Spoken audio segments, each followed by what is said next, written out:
Meu nome é Rafa e esse é o meu primeiro vídeo no YouTube, apesar de não ser o primeiro conteúdo que eu já criei na vida. E é sobre isso que eu vou falar, na verdade sobre sonhos, sobre frustração e sobre autenticidade. Esse vídeo vai ter essas três partes e eu vou tentar adicionar alguma vinheta, alguma coisa aqui pra separar cada uma delas.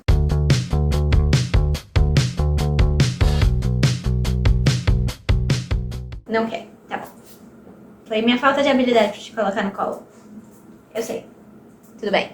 Eu separei esse vídeo em sonhos, frustração e autenticidade como uma linha do tempo, onde sonhos é o passado, frustração é o presente e autenticidade é o futuro, numa forma de dizer que são estados em que eu estive, estou e quero estar.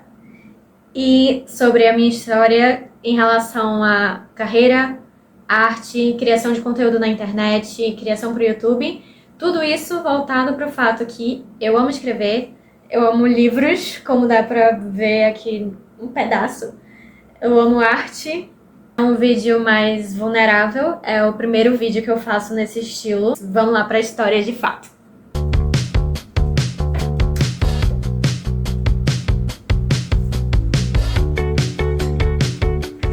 Eu vou tentar resumir essa história porque são muitos acontecimentos.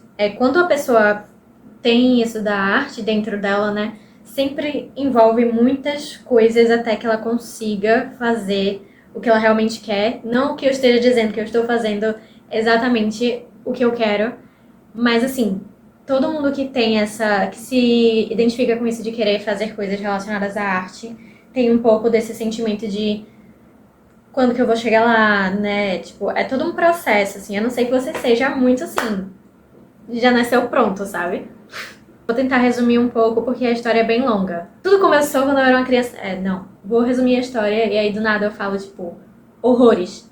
Eu sempre começo essa história falando sobre uma coisa que parece que não tem nada a ver, mas é que eu comecei a fazer o meu primeiro curso de graduação, né? A primeira faculdade que eu fiz foi de hotelaria, que é um curso, assim, que a maioria das pessoas nem sabe que existe. Eu não sabia que existia na época que eu fui fazer tipo, aplicar pro curso. Aí você me pergunta, por que você aplicou para um curso que você não sabia nem o que significava? Porque eu não tinha nota. A verdade é essa, eu não tinha nota para passar nos outros cursos. E a verdade também é que eu não fazia ideia, assim, do que eu queria fazer de verdade. Então eu tinha na minha cabeça que eu ia fazer psicologia, porque eu fazia terapia e eu achava que talvez fosse legal fazer psicologia. E talvez fazer administração, porque todo mundo dizia, faz administração que nunca vai faltar trabalho. Que, tipo assim, é meio que verdade. E aí eu terminei fazendo hotelaria por um tempo. E aí eu sempre começo essa história falando sobre isso, porque ela quebra um pouco da expectativa quando a gente fala de arte, né? Quer fazer arte? E, tipo assim, sempre foi uma coisa que eu quis fazer. Quando eu falo, né, que vou resumir e volto lá de quando eu era criança, é por causa disso. Porque eu sempre tive isso de mim, assim, de querer escrever, de querer desenhar. E a arte sempre foi muito presente na minha vida. E não era só como um hobby. Eu sempre soube dentro do meu coração que não era só como um hobby, como uma coisa que eu faço como um passatempo e que eu não tenho aquele prendimento, aquela vontade de, tipo, de só fazer pelo prazer e não ser boa, não. É uma coisa que eu realmente, assim, queria fazer pra vida e, tipo, de carreira e tudo mais. Por que eu falei isso? Não, é meio que isso, assim, desde criança eu sempre gostei de coisas artísticas e como é que você termina em hotelaria, né? Pra mim, sempre foi tão colocado pra debaixo dos panos isso de arte, tipo, não, é só um hobby, que eu nem conseguia enxergar como uma coisa válida e possível. Eu descartei antes de sequer tentar. E aí, com o tempo, como eu descartei logo isso, eu meio que fui ficando cega para as coisas que poderiam me tangenciar de novo para essa área de arte e de criatividade. E como eu não conseguia me visualizar na arte de fato, eu comecei a enxergar mais a criatividade. Sendo que a criatividade, aos poucos, também se tornou uma coisa que eu não via como possível. Criatividade era uma coisa mais voltada à imaginação do que a realmente, tipo, processos criativos, métodos criativos, o lado mais carreira da coisa, e virava uma coisa mais brincadeira. E aí eu nunca levei isso a sério. E aí eu fiz hotelaria porque era o que dava pro meu entendimento que eu tinha na época, e era o que dava pra nota que eu tinha também. E aí eu fiz hotelaria por 6 períodos, eu quase terminei o curso, sendo que já no finalzinho, quando eu tava prestes a fazer TCC 1, veio a pandemia, né? E, assim, não vamos falar sobre isso. Deixa abaixo. Eu tive o privilégio, durante a pandemia, de fazer o que algumas pessoas, e a maioria das pessoas não teve, que foi de, tipo assim, colocar as coisas em perspectiva. Então, foi um tempo que eu fiquei mais parada, que eu não tava trabalhando, que eu saí do meu trabalho porque não tinha condição, eu trabalhava num restaurante, então, tipo assim, não tinha como continuar trabalhando. Eu saí da faculdade porque as aulas foram suspensas e eu fiquei em casa à toa. E no início, parece legal, né? Vou ficar 2 semaninhas de férias. Sendo que essas 2 semanas, a gente sabe muito bem o que aconteceu. De novo, não vamos falar sobre isso. E aí, foi quando eu comecei a colocar as coisas em perspectiva, comecei a estudar mais sobre criatividade. Na verdade, foi a primeira vez que eu comecei a estudar os assuntos que me interessavam. E isso foi muito bizarro, porque eu sempre amei essas coisas, eu sempre amei escrever. E eu nunca fui atrás de saber mais sobre isso. E aí, nesse ano de 2020, meio que, tipo, as coisas mudaram, assim, sem nem eu entender que elas estavam mudando. E aí eu fiz um curso aqui no Berlim Digital, que é aqui de Recife, e era sobre conteúdo digital. E era, tipo, falava de conteúdo para as redes sociais, marketing digital. Tava no início do BBB 20, então se falava de Manu Gavassi gravando os vídeos dela para entrar no BBB. Então, toda essa coisa, assim, tipo, de storytelling, que era muito nova para mim. E eu não entendia como isso se conectava com a minha vontade de criar e com a minha vontade de fazer arte. Mas eu tava lá porque era como se fosse um chamado tão grande que lá no fundo alguma coisa me puxava para aquilo que era inexplicável. E eu só ia porque eu achava interessante, mas sem saber como isso me colocava no rumo que eu queria estrategicamente, sabe? Eu tô aqui estudando isso para que no futuro eu faça isso. Eu não tinha essa noção. Eu tava lá porque eu gostava e assim, foda-se, é isso. Nesse momento foi também que eu criei o meu Instagram. Era mais aquela coisa, tipo, historinhas, nem historinhas, era tipo poesias, crônicas, era mais crônicas na verdade, mas era muito baseado naquela coisa meio Facebook de tipo começar um texto com a palavra ela e aí fazer um negócio meio esquerdomacho. Eu tava sendo esquerdomacho. Alguns eram mais assim, alguns eram mais assim, realmente mais autênticos. E eu fui criando coragem de fazer uma das coisas que são necessárias nesse mundo de arte, que é você mostrar, né? Então, assim, eu tinha um problema pequeno com o mostrar. O meu problema mais era com o entender. O meu problema com a arte sempre foi mais interno do que a parte do externalizar. Então, quando eu comecei a mostrar, eu passava vergonha? Passava. Eu fazia as coisas erradas? Passava. Depois que eu migrei do Instagram, que se chamava Contos de Tempos Esquisitos, para o Escritor Estagiária, e aqui eu escrevia e postava meus textos. E no Escritor Estagiário eu colocava dicas de leitura, dicas de como escrever melhor,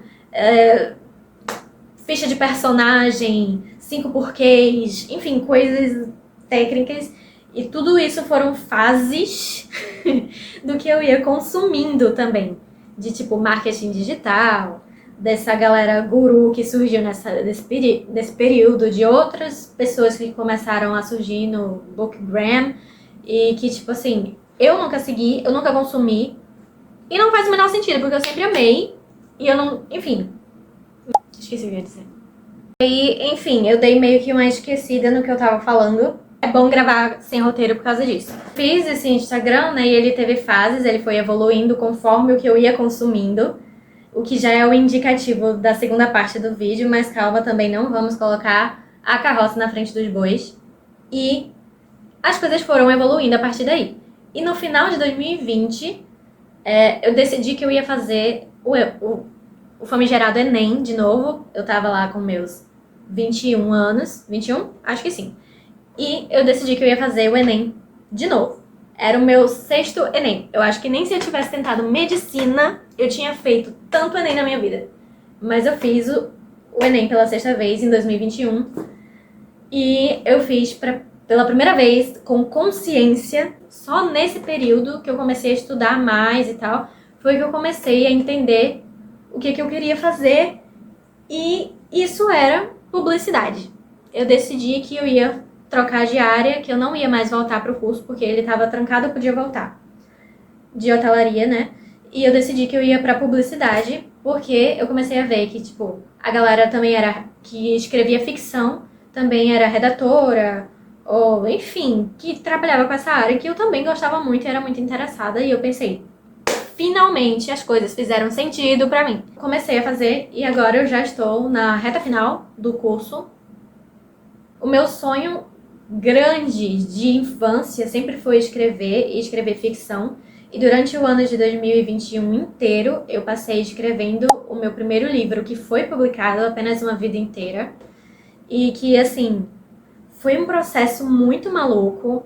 Eu decidi que, tipo, o que eu ia fazer naquele ano era publicar o meu livro. E foi no mesmo ano que eu decidi que eu ia fazer o Enem para passar em publicidade. Então eu negligenciei o estudo e fui para a escrita do meu livro. Eu escrevia 1000 palavras diariamente. Depois disso foi tipo o processo de reescrita, o processo de revisão, de edição, enfim, foi assim, foi um caos. E aí no final do ano até, eu acho que o meu livro ele não estava pronto para sair. Ele tinha muitas coisas que podiam ainda ter sido melhoradas, e eu corri com o processo porque o que eu queria era publicar. Eu queria ser capaz, assim, de dizer, eu fiz isso. Sabe aquela história tipo assim, os anos vão passar e você nunca vai ter escrito aquele livro? Eu acho que tem uma frase até de um filme que eu gosto muito que ele fala isso, tipo, o tempo passa e você nunca fez aquela viagem, você nunca escreveu aquele livro. E pra mim isso foi muito forte porque escrever sempre foi uma coisa grande pra mim e foi uma coisa que eu nunca estruturei na minha vida. E pela primeira vez eu estruturei, eu queria terminar. E aí eu terminei, eu publiquei. Foi um grande sucesso? Não foi, né? Foi uma conquista. Não foi um grande sucesso no sentido de não foram grandes vendas, não foi um grande reconhecimento, não virei best-seller do dia pra noite, mas foi uma conquista.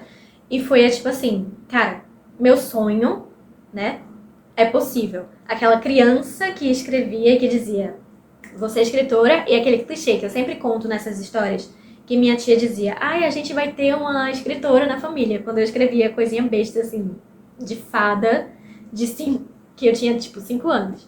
Eu percebi que era um sonho possível, que além do emocional que eu sentia com aquilo, com a arte, eu também tinha um lado racional, um lado que tinha métodos, que tinha processos e tudo mais. Eu acho que esse é um bom momento pra gente sair do passado e do assunto sonhos e ir pro presente e pro assunto que pode ser um pouco mais pesado, um pouco mais difícil, que é o assunto frustração. I just wanted you to know this is me trying. I just wanted you to know this is me. Frustração, apesar de ser um tema para o momento presente, ele é também, essa palavra, esse conceito, pra mim, é também fases. A frustração, ela acompanha, né? Ela é um sentimento que, assim, é companheiro. Ele tem essas raízes no passado, até porque quando um sonho do passado não vira um sonho do presente, a receita tá aí, né? Do negócio da frustração. As fases, pra mim, foi a de, tipo, no início, quando ela ainda tava se mostrando, que eu ainda tava na faculdade de hotelaria, que era coisa do tipo assim, eu nunca vou conseguir. Nunca vai dar certo, não tem como fazer. E aí eu ficava muito mal e chorava e achava a vida sem sentido e, nossa, sou super niilista, sabe? Não existe emoção na vida, não acredito em nada, enfim, esse tipo de coisa. E aí deu uma transmutada isso aí. Esse sentimento, ele ainda existe, assim, no bruto, mas ele se transformou em outra coisa. Depois de um tempo que eu publiquei meu livro, que eu fiz várias coisas na internet, que eu vi que era possível e que eu entrei em publicidade e eu vi, tipo, uma área que era parecida com a minha, mesmo que não fosse arte pura, e que eu conseguia fazer, que eu era boa nisso, e que eu comecei a ganhar dinheiro também, e que meu mental ficou um pouco mais estabilizado, esse tipo de coisa, a frustração mudou. Ela ainda tá lá, mas ela mudou. A frustração de hoje, e é sobre ela que eu quero colocar um foco aqui, é a frustração do presente, é a frustração de aceitação. Eu nunca pensei que eu fosse chegar nesse momento, mas uma coisa depois dos 20, pra mim, foi a sensação de aceitação. E aquela aceitação, assim, que não é... Ai, que coisa triste. É uma aceitação do tipo, realmente aceitar. É aquela coisa que, tipo assim, te deixa em paz. E aí, o segundo momento, pra mim, a segunda fase, falando disso parecendo que é um movimento artístico, né? Mas a segunda fase da frustração, pra mim, foi a aceitação. Então, eu teve uma amiga minha que perguntou, tipo, pouco tempo atrás. Ela me perguntou, na verdade, ela tava falando de uma situação dela, e aí ela perguntou pra mim a mesma coisa que perguntaram pra ela, que era tipo assim, você é uma pessoa mais emocional ou racional? E aí vamos ao que eu respondi. Eu respondi que eu costumava ser uma pessoa mais emocional, mas isso me dava muita margem pra me decepcionar com as coisas, porque eu era uma emocional exacerbada. Então, tipo assim, o meu emocional, ele governava tudo. Governava a minha saúde mental e eu ficava mal por ser uma pessoa emocional. Então, tipo, isso não é ser uma pessoa emocional, isso é ser uma pessoa destrutiva pra mim mesma. Então, pra mim, foi um processo muito natural de, tipo, transformar isso em sou uma pessoa racional. Isso quer dizer que eu sou uma pessoa fria, que não tem sentimentos, que não se apaixona, que não se encanta com a vida? Não. Isso só quer dizer que eu comecei a aceitar mais os processos da vida, eu comecei a aceitar mais os momentos e aproveitar mais os momentos, encontrar aquela rotina que não é, tipo, enclausurante, que tem coisas que dão prazer, mesmo que você não esteja, meu Deus, vivendo o sonho, sabe?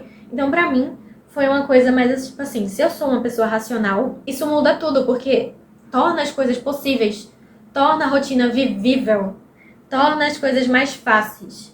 E aí, depois que eu respondi isso, ela perguntou assim, ok, você é uma pessoa racional, isso te faz feliz?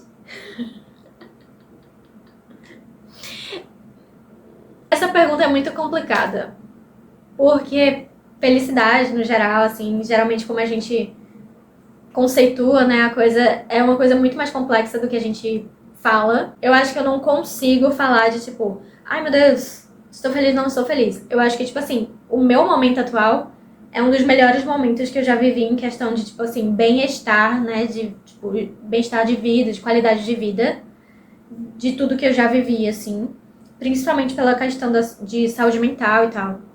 Então, de tipo, de comer bem, de dormir melhor, de ir pra uma academia que eu nunca fui, que agora é, tipo, meu grande sustento da minha saúde mental. E de ler muito mais, porque apesar de ser uma devoradora de livros, agora eu já passei um tempo sem ler. Uma leitora que não lia, uma escritora que não escrevia. Então, tipo assim, esse é um dos momentos melhores, assim. Uma das fases melhores da minha vida, tipo, de idade mesmo. Eu tenho 24 anos. E assim, eu não voltaria de jeito nenhum pra minha adolescência, sabe?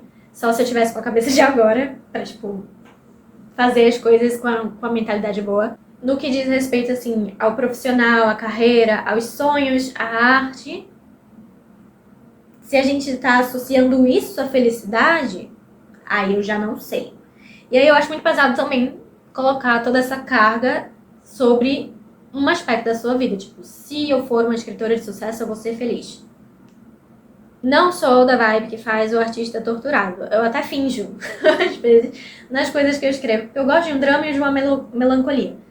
Mas, assim, pra eu viver isso, já vivi. Tá ótimo. Eu tenho memória boa. Eu lembro como foi. A frustração do momento, acho que tem até uma terceira fase da frustração. Teve essa, né, que era desesperadora. Teve essa, tipo, sou uma pessoa mais racional do que emocional. E ao mesmo tempo que isso é muito verdade, e eu expliquei que é muito verdade, tem um quê de enganação ali por trás também. Tem um quê de, tipo assim, você é mesmo muito mais racional do que emocional? Será? E aí tem essa terceira fase. A terceira fase da frustração, pra mim, foram os surtos, os mini surtos. Tô aqui, tô trabalhando, tô, ó, trabalhando. Aí vem um cliente que fala alguma coisa que, enfim, aí dá aquele mini surto. Aí vem um bloqueio criativo porque o assunto que o cliente aborda é ultra mega específico e eu não tô conseguindo mais ser criativa. Aí vem outro surto.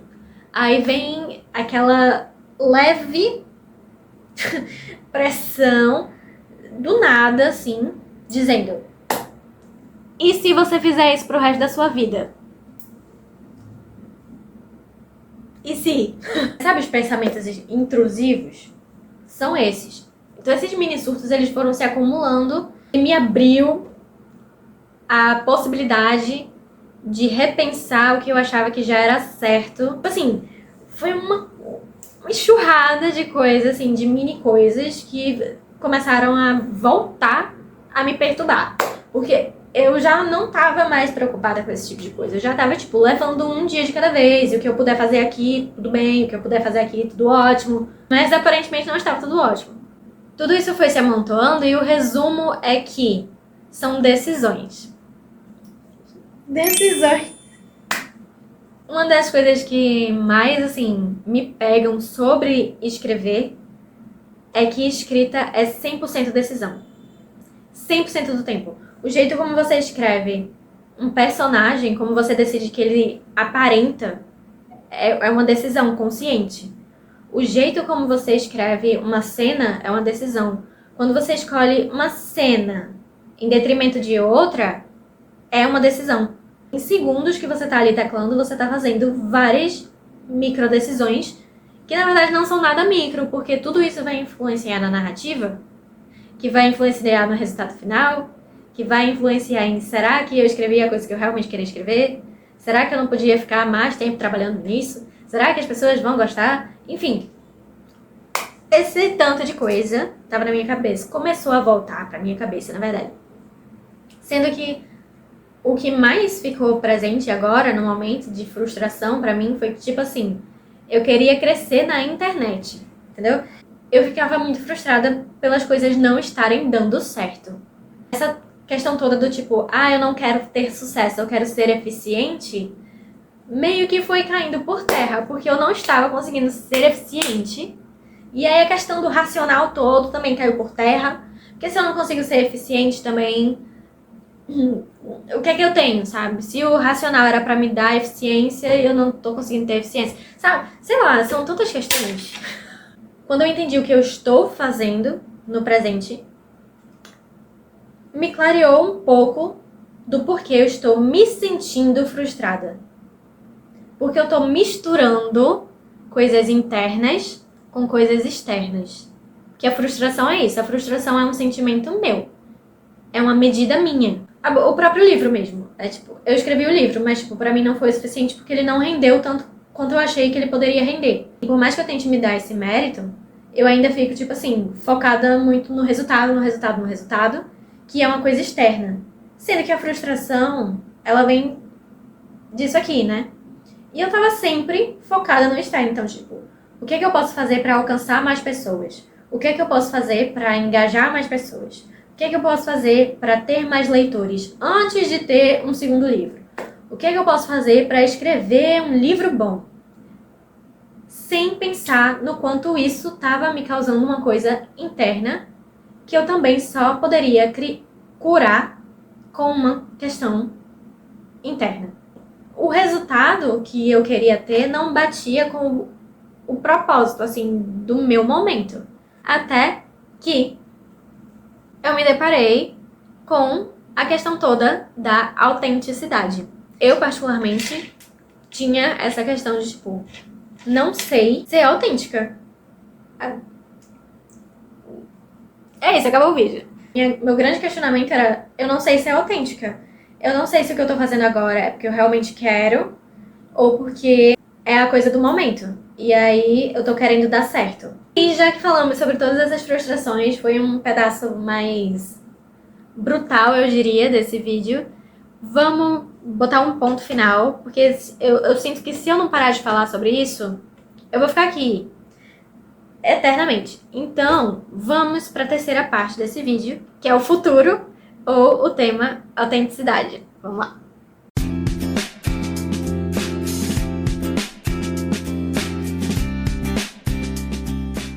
Acho que quando você para pra sentar com você e dizer, tipo, ai, quem eu sou, eu dou um pouco uma travada, assim. Tipo, só sendo é fácil. Mas quando você tem que traduzir isso pra um projeto ou alguma coisa do tipo, o bicho pega mais, entendeu? Essa semana ainda, eu assisti a 2 vídeos que, tipo assim...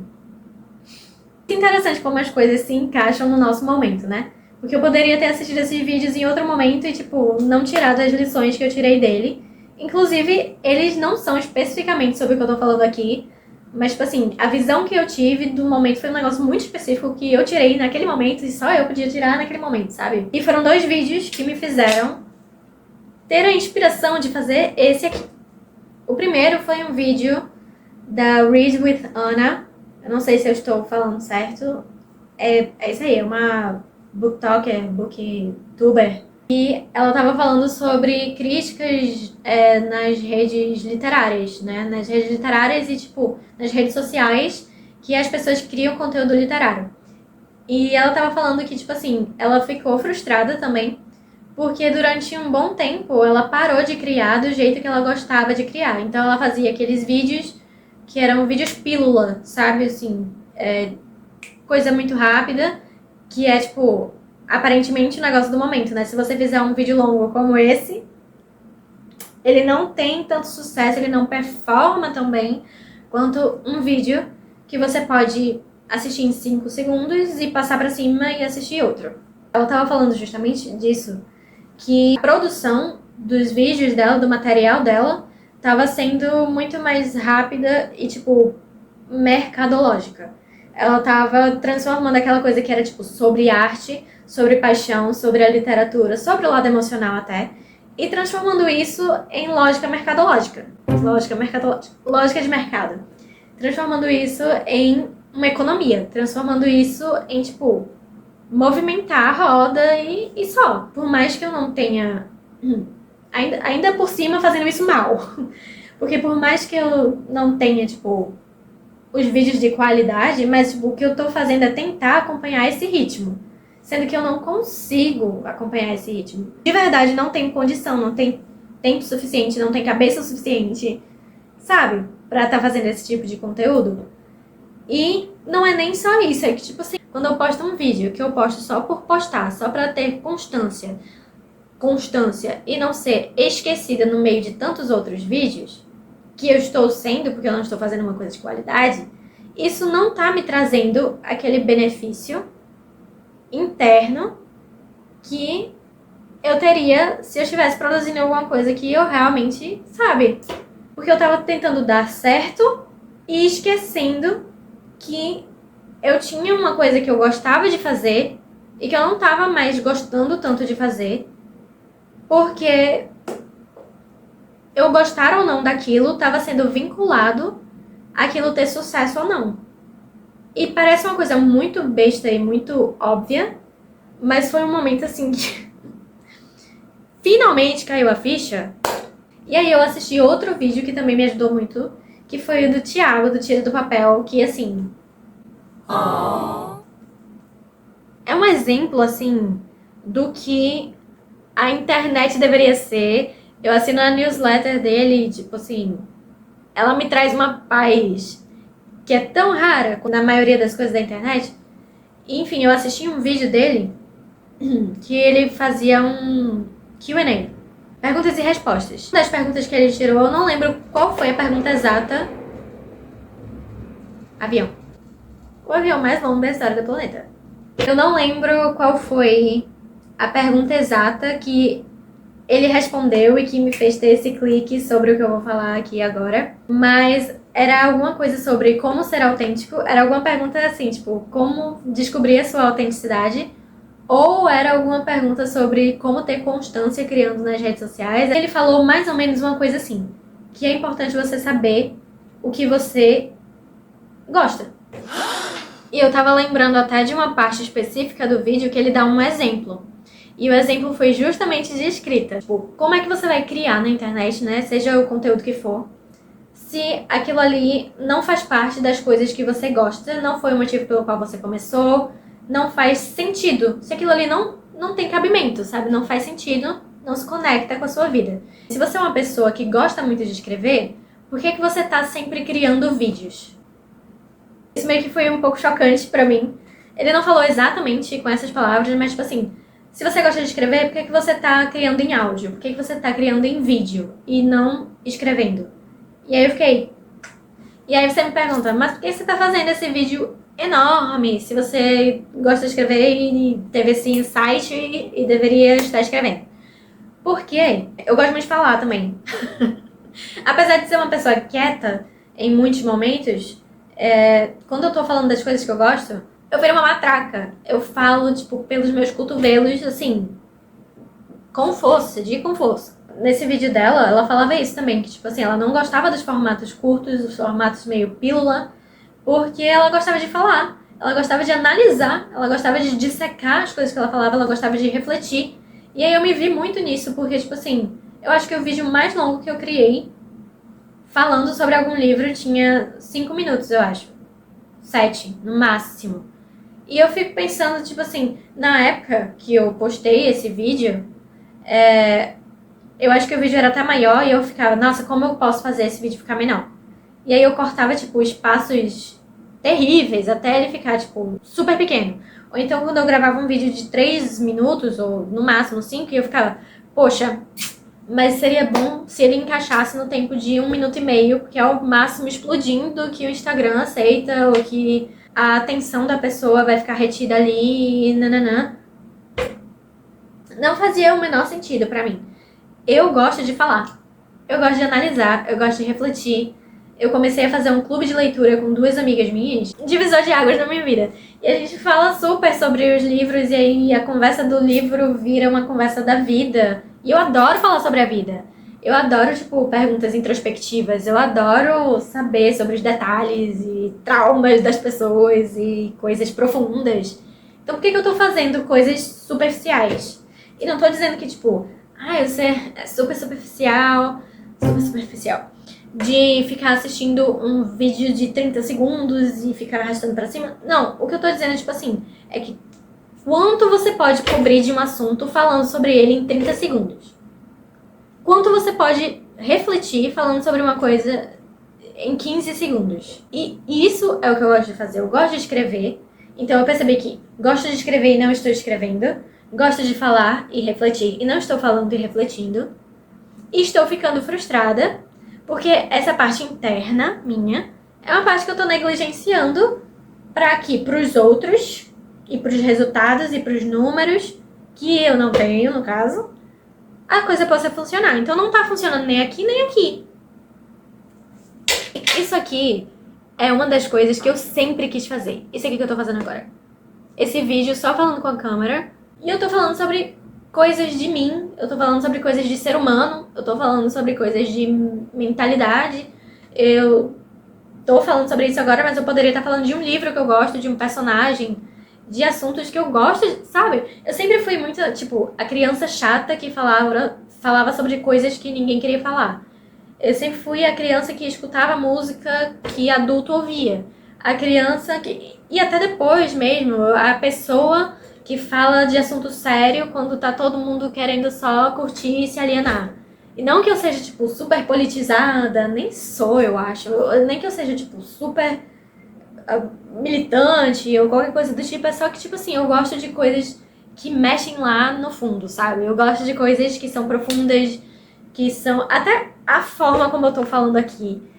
E que um assunto puxa o outro.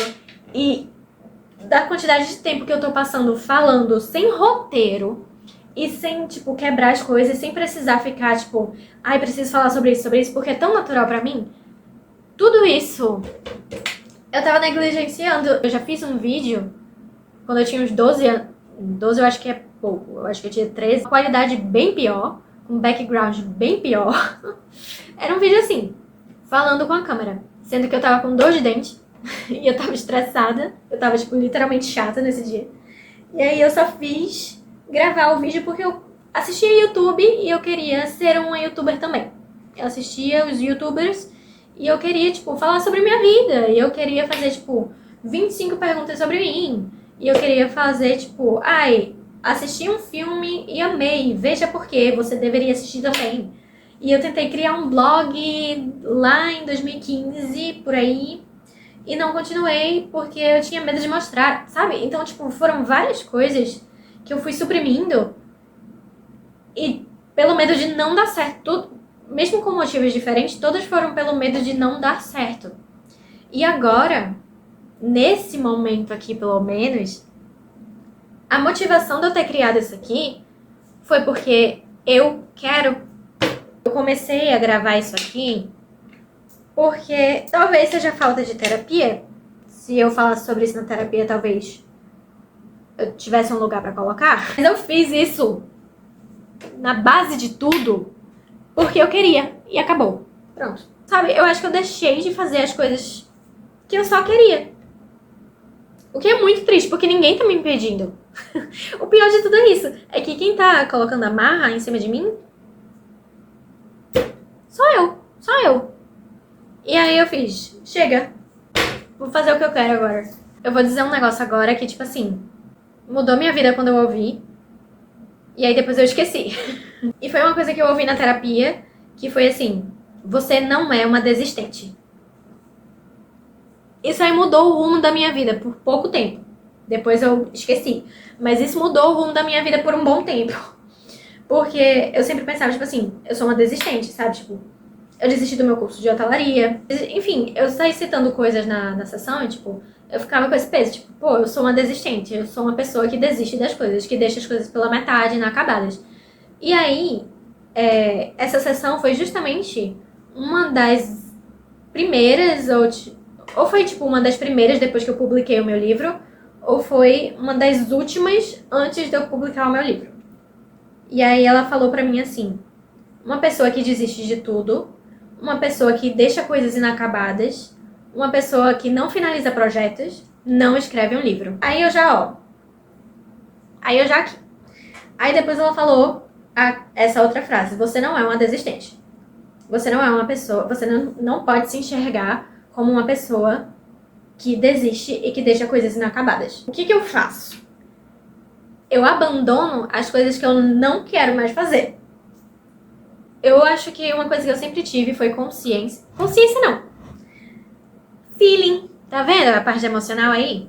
Eu acho que uma coisa que eu sempre tive foi intuição de saber onde eu mereço estar, onde eu quero estar, onde eu não deveria estar. Eu escolhi que eu não ia ouvir a mim mesma. Não sei porquê. Eu tenho muito esse feeling e eu ignoro. Por que eu falei isso?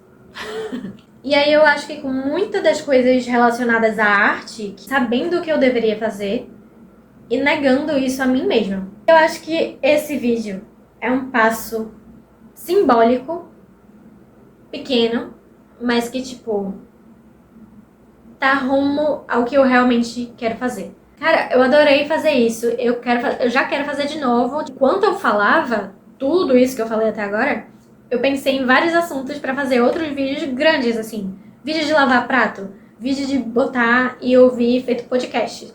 Eu gosto dessa coisa do ensinar também. Então, tipo, nem sempre eu vou saber ensinar, mas, tipo, sabe aquele conselho de amiga? Eu acho que eu sou muito boa nesse sentido. Isso aqui vai ser o meu momento de, tipo, de responder a mim. De fazer o que eu gosto de fazer. Se isso der retorno, não interessa, porque eu gosto de fazer. Eu não tô fazendo isso aqui porque eu quero que isso dê dinheiro. Eu não tô fazendo isso aqui porque eu quero que isso dê view, que isso dê engajamento. Eu tô fazendo isso aqui pra, no máximo, eu enviar pras minhas amigas e dizer assim, amigas, fiz. Querem ouvir? Eu acho que é porque eu não falo muito em associações sociais, em situações sociais. Porque eu sinto que é muita coisa. Eu tenho muito pra falar. Eu sempre fui uma pessoa que, tipo, sempre foi muito cheia de opinião. Que às vezes até eu fico, tipo assim, eu acho demais. E aí, quando eu tô sozinha, até, tipo, sozinha mesmo, sem câmera, sem nada, a bicha fala, quero fazer mais vídeos assim. Como eu disse, falando de outros assuntos, falando depois dos 20, história da carreira, meu livro preferido, Na verdade, eu não tenho um livro preferido. Por quê? Enfim, fica aí os baits para os próximos vídeos. Eu ainda vou estruturar isso, porque vídeo assim eu acho mais fácil de criar. E eu sempre tenho muito a dizer. E os meus votos pro futuro são esses, assim, de continuar a fazer esses vídeos honrando os meus sonhos lá do passado, que tinham tudo a ver com coisas que eu não estava fazendo agora, e por isso que eu estava ficando tão frustrada. Assim, para finalizar esse vídeo, é uma recordação que me veio agora de um vídeo do Ethan Hawke falando sobre poesia. E ele foi um dos personagens, ele foi um dos atores que fez Sociedade dos Poetas Mortos, que é um filme onde eles falam muito sobre por que poesia, né? Por que a gente consome poesia? Então, tipo, medicina, engenharia, advocacia são coisas honráveis e que a gente precisa para sobreviver em sociedade. Mas a poesia é o que alimenta a alma, né? A poesia, o encanto, a beleza são as coisas que a gente precisa como ser humano. E aí tem uma entrevista do Ethan Hawke, que foi um dos atores desse filme, falando justamente de tipo assim, que você sempre é muito pragmático até que chega um momento que você tem uma decepção amorosa, ou que você perdeu alguém que você amava, ou que você ficou frustrado com alguma coisa. E aí você recorre à poesia, porque ali você vai encontrar a você mesmo, só que com outras palavras. A gente precisa também sair um pouco desse pedestal de ser humano, seres racionais, blá blá blá, e ir um pouco mais pra esse lado, tipo assim, de aceitar ser um apaixonado, sabe? E de fazer as coisas que a gente ama porque a gente ama. E de criar porque a gente quer criar. E não só porque a gente quer, mas porque a gente precisa. Fica tão dentro da gente que às vezes calcifica e aí dói. Mas, tipo assim, se a gente tá voltando no mundo, aquilo ali tem um lugar pra onde ir, ou mesmo que não esteja, mesmo que seja só, tipo, um quadro que você tem em casa, sei lá. Mas eu acho que a grande questão de tudo isso, assim, que eu percebi, foi isso. Se eu quero fazer uma coisa porque eu gosto, já é uma coisa que eu faço extra. Se já é uma coisa que eu faço paralelo ao que eu faço de trabalho, ganhando dinheiro, ou o que quer que seja, por que não fazer isso de uma forma agradável, né? Então, por que não fazer isso de uma forma que eu olhe mais pra mim? Se eu já tô fazendo... Cara, eu acabei de pensar nisso, inclusive. Cara, que ódio. Se eu já tô fazendo o meu trabalho 5 dias por semana, naquele espaço de tempo, que eu tô lidando com cliente, com estresse, com demanda, com um assunto que eu não quero lidar, e paralelamente eu tô fazendo uma coisa que é pra mim, por que eu não tô fazendo essa coisa do jeito que eu gosto? Enfim, isso é pra pessoas que gostam de arte e se conectam mais com arte, mas talvez seja pra qualquer pessoa, qualquer coisa que você sinta que vale o seu tempo, que não é o seu tempo útil. O seu tempo inútil, ele não tem que valer nada. Ele é inútil. O seu tempo que você não é obrigação, ele não tem obrigação de ser útil. Né? Então, ele não tem obrigação de dar certo. Ele não tem obrigação do resultado. Ele só tem que ser uma coisa que você quer fazer. E se eu não tiver falado, meu nome é Rafa. Eu gosto muito de livros e literaturas e de falar sobre a vida. Moral da história é isso. Um beijo. Se inscreve no canal, deixa um like, comenta se isso gerou algum pensamento aí na sua vida, se identificou, se quer continuar a debater sobre isso, se tem alguma sugestão do que eu posso falar a seguir, pretendo continuar fazendo esses vídeos, enfim. E é isso. E para as amigas que talvez escutem, espero que tenha sido um bom podcast. Um beijo e até o próximo vídeo.